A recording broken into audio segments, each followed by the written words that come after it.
Frequently found to be the most powerful, I'm now going to show you how to apply Havening Touch to the face so that you've got the entire toolkit to be able to start doing self-havening for yourself and know how to make it effective.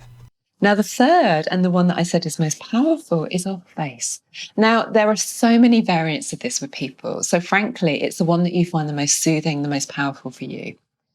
Generally speaking, we're talking about under the eyes and across the cheeks, which is the area that we know has the best effect on the brain. But a lot of people actually love the forehead or love just generally touching the face as a whole. So with the face, what we're thinking about is imagining that we are washing our face. So some people love to use just the fingertips or just across the cheeks. Other people prefer more overall palm of the hand, because again, actually, if you're doing that, you are inadvertently havening your hands and palm of your hands at the same time.